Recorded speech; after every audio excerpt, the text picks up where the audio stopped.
Conceive, believe, achieve.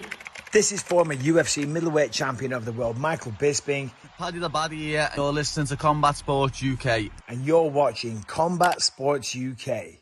Hello everyone, I'm joined today by UFC lightweight Nicholas Motta. Nick, how we doing today? Good, everything alright. Just finished 12 rounds boxing sparring with Ray Sefo and a couple other guys, and I'm getting ready. Each week I'm getting better and getting ready for this next fight. Yeah, you just spent a lot of time training with Ray Sefo. Alex Polizzi was in there too. I mean, you got a lot of high work here at XC. Who are some of your favorite guys to train with, and just, you know, who do you like getting coached by Ray, or is he too tough on you sometimes? He is really tough. I know, I heard him going in on you over there. And also my grappling coach is Jake Shields, but also they have great grappling practices here. They have Coach Nate teaching wrestling. They have Coach Dennis Davis. There is so many good coaches in Xtreme Couture, and it's the best place I ever trained. And I'm really happy with this camp here. Yeah, no, I think you really should be. I mean, you take on Trey Ogden on November 18th, so what do you know about your opponent, and just what do you expect in this fight? I know, I seen him before he was one of the guys that I was in my radar before I got in UFC. A couple of like the best lightweights at the regional scene. And I know he's tall, he's a big 55er. But I tried to watch his fights in UFC, but it made me see why his name is the Marathon, because he only runs the whole fucking fight. He's strong. I heard he has great jiu-jitsu, but let's see. I hope with me he doesn't run so much and fight like a man. No, definitely. So you said this was the last fight on your UFC contract. Are you looking to go in there and make a big statement win to prove that you belong in the promotion? Yeah, exactly. Like we can't control the future, and I just gonna work my ass off like I always do. Like I'm never gonna lose a fight for not having effort enough and not putting in work enough.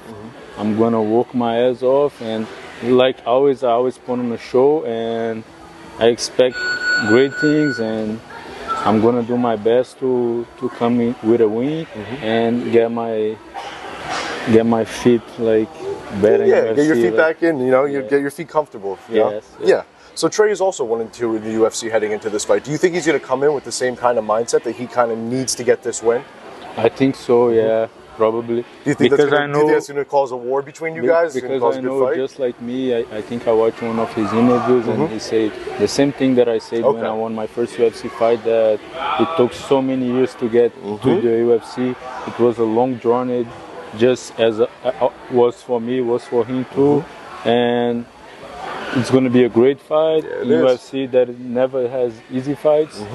And doesn't matter who you put me to fight, always I'm going to put on a show, and it's going to be a war. Most definitely. So your good friend, César Almeida, just got a massive win in his fight on DWCS, got signed to the UFC. How was it to be in his corner with him, and just how was it to watch him achieve his goals?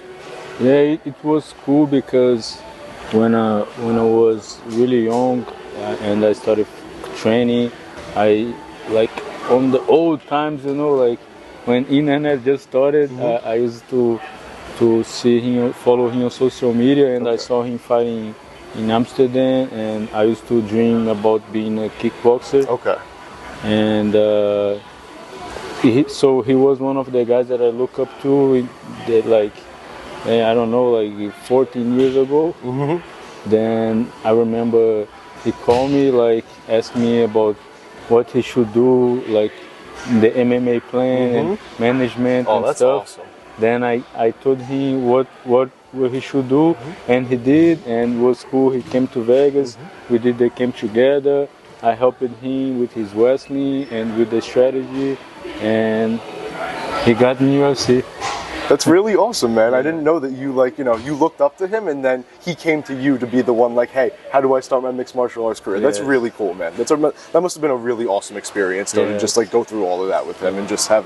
Then that's really fulfilling. That's awesome. So how was the feeling at Xtreme Couture when Sean Strickland came in here with that title? I have to ask the question. I mean, he just pulled off one of the biggest upsets in UFC history and won the middleweight championship. Yeah, it was like really inspiring. Like we see him every day, he working hard, and and he showed that there is no much secret. Just gotta put in work, believe, and he didn't have to create too much stuff. Just keep the pressure. And Adesanya, he talks so much, right? And it was great. Yeah. Like when he first landed the right cross and put in the first round, when you put him down, he already, even if he lost the fight, he already won. He already earned the respect. Most definitely. That's awesome, man. All right. Good luck November 18th. Thanks.